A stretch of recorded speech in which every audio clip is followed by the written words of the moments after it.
आज़ादी के समय की साइकोलॉजी का असर था। राजनीति देश के लिए 1947 तक तो देश के लिए रही, उसके बाद भी राजनीति अधिकतर देश के लिए रहती थी।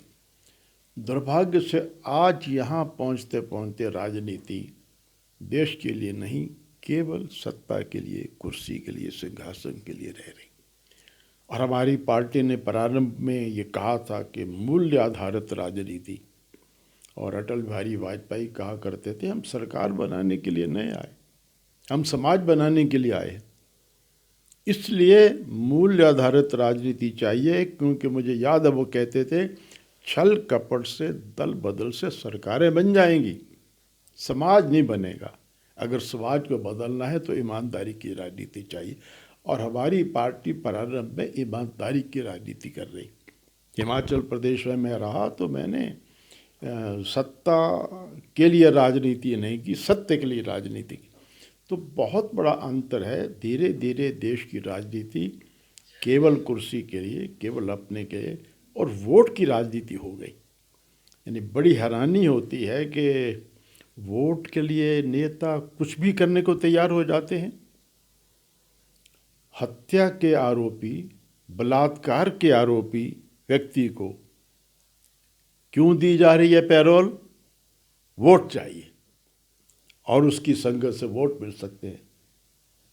तो वोट प्रमुख हो गया, देश प्रमुख नहीं रहा। सबसे बड़ा अंतर यह है, और मुझे इसका बहुत बड़ा दुख है। बीजेपी लोटस टेम्पल इस तरह के कार्यक्रम के आप क्या रोशनी डालेंगे? इस तरह का होना चाहिए। भारतीय जनता पार्टी आज भी बाकी पार्टियों के अलावा मूल्य आधारित राजनीति के निकट है, लेकिन हमारी पार्टी भी कहीं कहीं समझौते करने लगी है और कहीं कहीं दल बदल में शामिल होने लगी है। मुझे इस बात का दुख है। मैंने अपनी आत्मकथा लिखी है, उसमें मैंने कहा है कि हमारी पार्टी को सिद्धांत और मूल्य की राजनीति नहीं छोड़नी चाहिए। कारण उसका ये है कि 51-52 में जब हमारी पार्टी बनी और हम चले तो हमारे पास क्या था? कुछ भी नहीं था। मुझे याद है कि उस समय पुलिस की लाठियाँ, जेलें, और चुनाव लड़ते थे तो ज़मानत ज़ब्त होती थी। कुछ नहीं हमारे पास था, लेकिन एक राष्ट्रीय विचारधारा थी। ईमानदारी की राजनीति की हमने बात की थी। तो ईमानदारी की राजनीति और राष्ट्रीय विचारधारा के कारण उस समय की दुनिया की सबसे छोटी पार्टी, हमारी पार्टी, उसको हमारे देश के लोगों ने दुनिया की सबसे बड़ी पार्टी बनाया। केवल इस कारण, और कुछ नहीं हमारे पास था। तो जिस कारण हम आज यहाँ पहुँचे हैं, उस धरोहर को छोड़ना नहीं चाहिए। लेकिन कहीं कहीं हमारी पार्टी भी समझौते कर रही है। मुझे इस बात का दुख है। शांता जी, मैं आपको उन नेताओं में से मानता हूँ।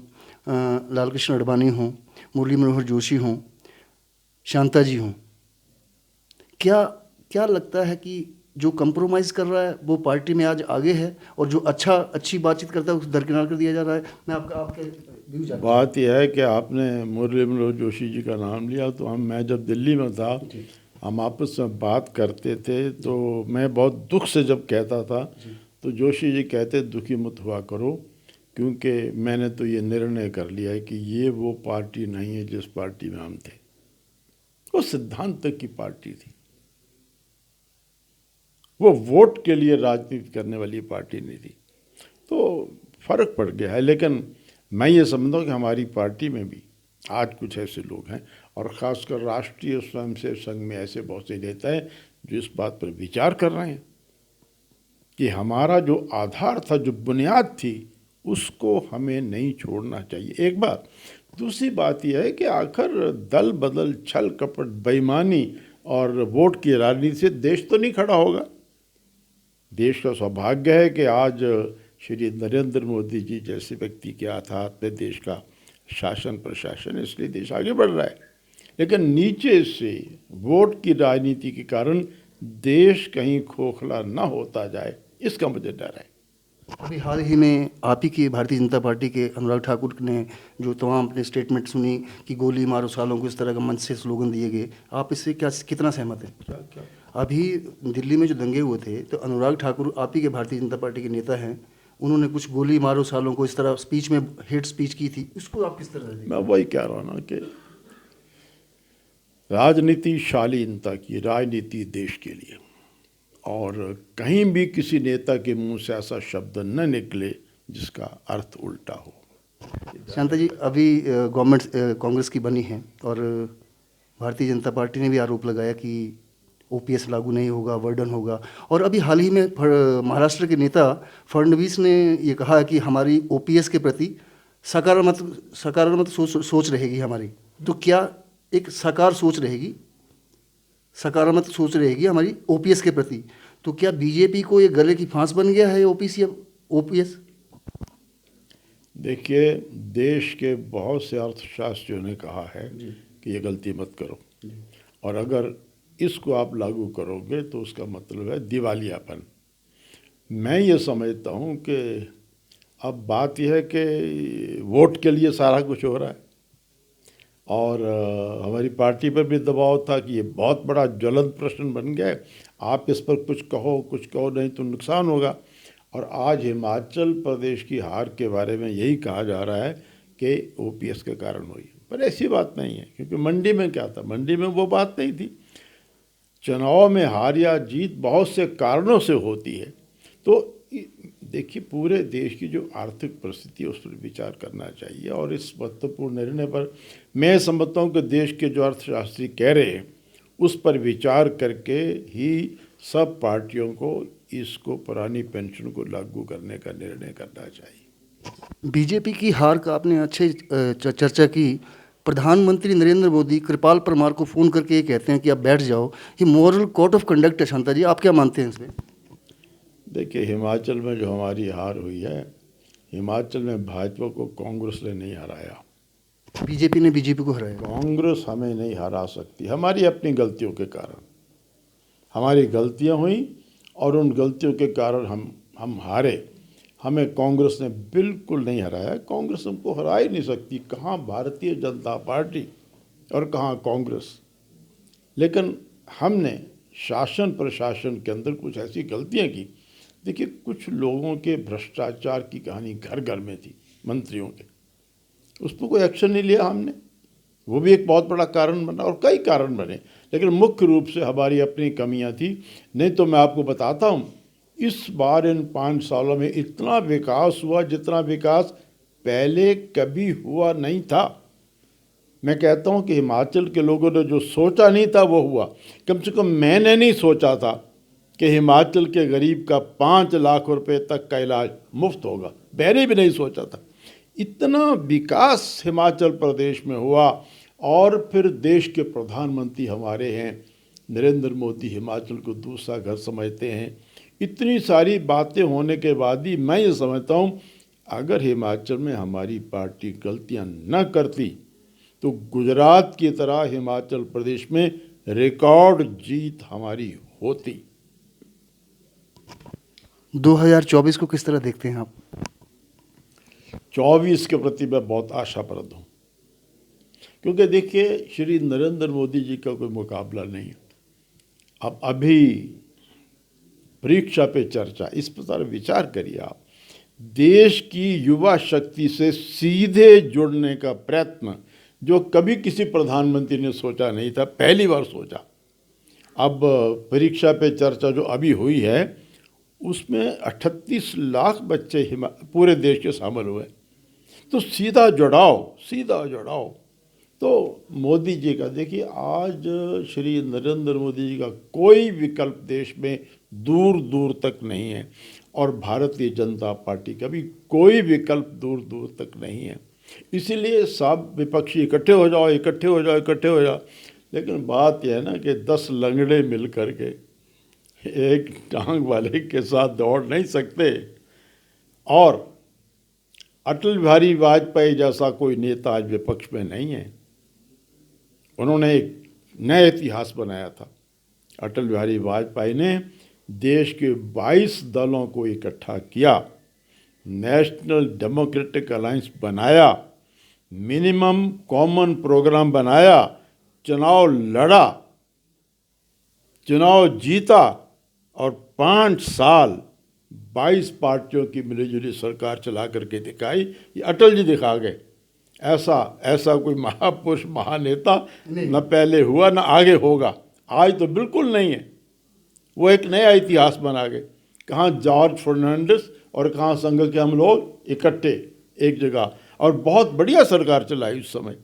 तो आज ऐसी कोई स्थिति नहीं है, और 24 के बारे में हम आश्वस्त हूँ कि निश्चित रूप से भारतीय जनता पार्टी की सरकार पूरे देश में फिर बनेगी। विकल्प ही कोई नहीं है, विकल्प ही कोई नहीं। ये परीक्षा पे चर्चा आपने नरेंद्र मोदी जी के बारे में कही, इसमें एक तरफा और देखा जाता है कि 23 करोड़ लोग गरीबी रेखा से नीचे चले गए हैं। इसमें क्या मानते हैं आप? 23 करोड़ लोग गरीबी रेखा से नीचे हैं अभी, इसको किस तरह देखते हैं आप? कई स्कूल में समझे 23 करोड़ लोग गरीबी रेखा से नीचे चले गए हैं, तो उसको किस तरह देखते हैं आप? गरीबी से नीचे। हाँ जी। हाँ, देखिए वो एक प्रश्न है हाल, जिस पर मैं विशेष रूप से आदरणीय प्रधानमंत्री जी को बार बार कह भी चुका हूँ। दुर्भाग्य क्या हुआ कि विकास बहुत हो रहा है देश का, लेकिन विकास के साथ साथ क्या हो रहा है कि आर्थिक विषमता बढ़ रही है। अमीर बहुत अमीर हो रहे हैं, गरीब बहुत गरीब हो रहे हैं। और आज देश के अंदर जहाँ एक तरफ अमीरी बढ़ रही है, वहाँ दूसरी गरीबी बढ़, तो इसलिए ज़रूरत ही है, गरीबों के लिए बहुत सी योजनाएं नरेंद्र मोदी जी ने चलाई। इतनी योजनाएं आज से पहले कभी नहीं थी।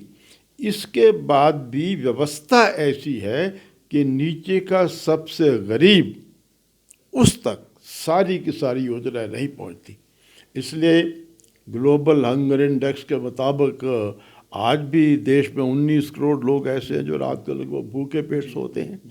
तो उसके लिए सरकार सोच रही है, और मैं समझता हूँ कि उसके लिए अंत्योदय कार्यक्रम आना चाहिए। मैं प्रधानमंत्री जी को पत्र लिखता रहा हूँ और फिर लिखूँगा। मेरी कोशिश है मैं उनको मिलूँ, कुछ और नेताओं से मैं मिल रहा हूँ कि जैसे 77 में हम आए और मैंने और भैरू सिंह शेखावत जी ने हिमाचल और राजस्थान में अंत्योदय योजना शुरू की। मैंने हिमाचल प्रदेश में सबसे गरीब 1 लाख लोग चुने और मैंने कहा कि जितनी वेलफेयर की योजनाएं हैं सबसे पहले इनको करेंगी। जैसे मान लो कि 15% आरक्षण शेड्यूल्ड कास्ट के लिए, तो 15 का 15 रहा, लेकिन गरीब में जो अंत्योदय कार्ड जिसके पास था, जो गांव में सबसे गरीब था, उसको आरक्षण मिला। आज हो क्या रहा है कि गरीबों के लिए जितनी योजनाएं हैं उनका उपयोग सबसे नीचे के गरीब तक नहीं हो रहा। तो उस वक़्त हमने अंत्योदय योजना शुरू की और 1 वर्ष में 30% लोग गरीबी की रेखा से ऊपर आ गए। तो मैं ये प्रधानमंत्री जी को सुझाव देता रहा हूँ और फिर मैं बात करूँगा कि ये जो 19 करोड़ सबसे गरीब लोग हैं, इनके लिए एक अलग से मंत्रालय बनाया जाए, अंत्योदय मंत्रालय अलग से बनाए। और जैसे हमने उस वक़्त किया था वैसे 19 करोड़ लोगों के लिए अलग से योजनाएं बने, अलग से चिंतन मनन हो। देश में पैसे की कोई कमी नहीं है, तो इन अति गरीब लोगों को हम अति गरीबी से ऊपर ला सकते हैं। इसकी ज़रूरत आज भी है। चंदा जी, आप जाने जाते हैं, अपनी बेबाकी से बात करते हैं। नो वर्क नो पे जब आप लाए थे, बहुत अच्छी चीज़ थी वो, बहुत ही बेहतरीन, जिसमें करप्शन भ्रष्टाचार कुछ नहीं होता, आम आदमी को और बेनिफिट मिलता। उन्हीं प्रतिद्वंदी दलों ने आपको बिल्कुल उस जगह से दरकिनार कर दिया। इसको किस तरह देखते हैं आप? क्यों ऐसा नहीं होना चाहिए? मेरा मानना यह है। देखिए, बात यह है कि जो भी कोई नई बात शुरू करता है उसको कीमत तो चुकानी पड़ती है। मुझे पता था कि नो वर्क नो पे से मुझे नुकसान होगा, मैं जानता था, लेकिन अच्छी बात किसी को तो शुरू करनी चाहिए। बात ये ना वही है ना कि जब मैंने नो वर्क नो क्यों किया शुरू, क्योंकि मैंने ये कहा कि बिजली उत्पादन में प्राइवेट सेक्टर को बुलाएंगे। मैंने क्यों कहा?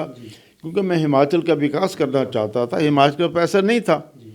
तो लेकिन मुझे जो पता लगा कि हिमाचल प्रदेश का पानी नहीं है, ये रॉ मटेरियल है बिजली पैदा करने का, लेकिन पैसा नहीं है। मैं मोरारजी देसाई जी के पास गया, मैंने कहा पैसा आपके पास नहीं, हमारे पास नहीं, तो प्राइवेट सेक्टर को क्यों नहीं लाते? तो वो युग समाजवाद का क्या, नहीं, प्राइवेट सेक्टर कैसे करेगा।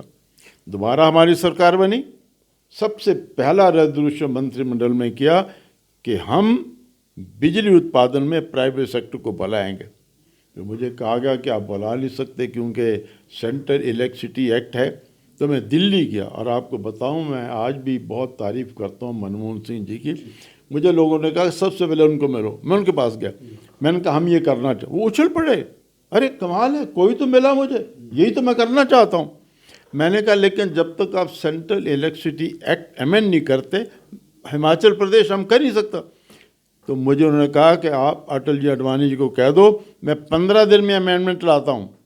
अमेंडमेंट आई, एक्ट अमेंड हुआ और भारत के इतिहास का सबसे पहले परियोजना बासपा प्राइवेट सेक्टर की हिमाचल प्रदेश में शुरू। आज पूरे भारत में प्राइवेट सेक्टर आ गया, लेकिन इसको शुरू करने वाला हिमाचल और मैं हूँ। वो जब योजना मैंने बनाई तो बिजली बोर्ड के लोगों ने हड़ताल कर दी, कहने के प्राइवेट सेक्टर आएगा, अब ये लोग करेंगे। तो मैंने कहा देखो भाई, उनको समझाया, कोई नहीं समझे।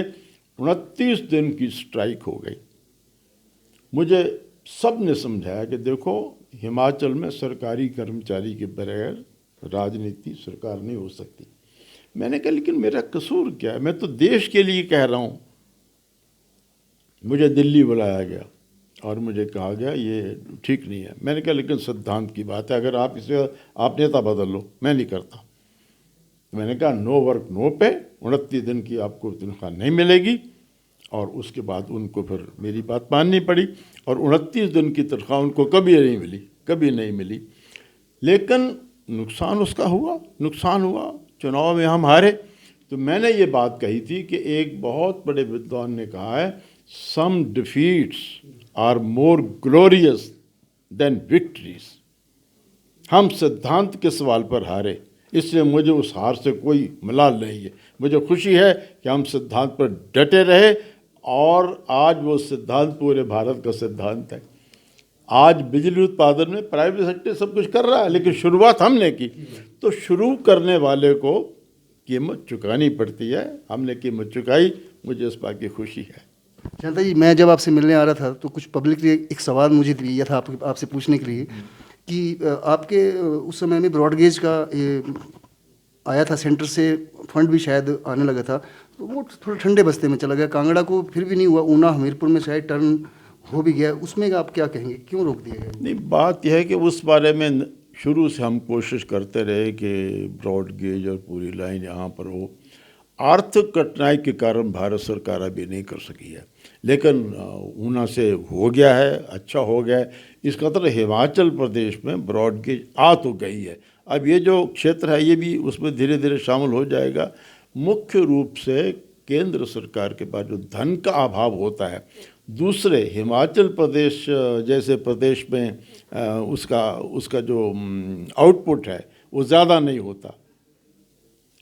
उसकी रेलवे की जो आमदन है वो उतनी हिमाचल से नहीं होती, इसलिए वो रह गया। लेकिन मुझे लगता है कि धीरे धीरे हो जाएगा। शांता जी, एक आखिरी सवाल आपसे कि कांग्रेस भारत जोड़ो यात्रा में चली हुई है, उसको किस तरह देखते हैं आप?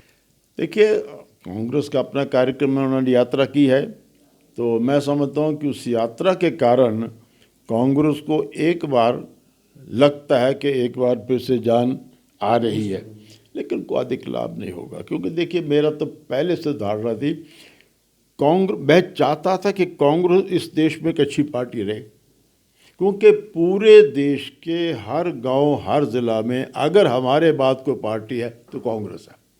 बाकी पार्टियां या किसी नेता की पार्टी या किसी प्रदेश की पार्टी। तो लोकतंत्र बिना विपक्ष के चल नहीं सकता, और इस देश में विपक्ष केवल कांग्रेस बन सकती थी अगर वो नेहरू परिवार से बाहर निकलती। वो परिवार से बाहर उन कांग्रेस के अंदर अच्छे अच्छे नेता थे, उनको किसी को, अब किसको बनाया, आज जो बनाया वो क्या करेगा। लेकिन मैं समझता हूँ कि इस यात्रा से कोई विशेष लाभ कांग्रेस को होगा नहीं। कम से कम अगले चुनाव में नरेंद्र मोदी जी के मुकाबले पर कोई विपक्ष नहीं है, न बन पाएगा। सुखविंदर सरकार का, अभी अगर हिमाचल की बात करें तो आपके भारतीय जनता पार्टी पे ये आरोप लग रहा है कि 75,000 करोड़ का कर्जा छोड़ गए हैं। भारतीय जनता पार्टी 75,000 करोड़ का कर्जा छोड़ के गई है हमें विरासत में, उसको कैसे देखते हैं? आर्थिक स्थिति तो सचमुच सरकारों की अच्छी नहीं है, और उसके लिए ज़रूरी है कि हम आर्थिक साधन बढ़ाने की कोशिश करें, बचत करें। तो मेरा ये कहना है कि बचत करने का सिद्धांत सरकारों में है ही नहीं, और आर्थिक साधन बढ़ाने की बात भी नहीं, इस कारण ये बढ़ रहा है। मैं जब हिमाचल में था, आप हैरान होंगे, छोटे से हिमाचल में एक साल में 40 करोड़ रुपए की बचत हुई, और वही पैसा मैंने पानी में लगाया।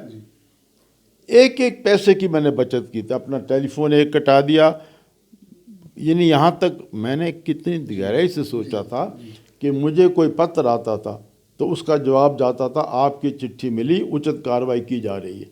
और ये 3 वाक्य लिखने के लिए एक बढ़िया कागज़, एक बढ़िया लिफाफा। मैं कहा इतनी बात इंग्लैंड पर भेजो, उसमें से पैसे बचाए। मेरे टेबल पर 4 टेलीफोन रखे थे, मैंने कहा 2 से काम हो सकता है। एक एक पैसा बचाया। मेरे साथ 25-30 गाड़ियाँ चलती थी, मैं कहा कोई गाड़ी नहीं चलेगी।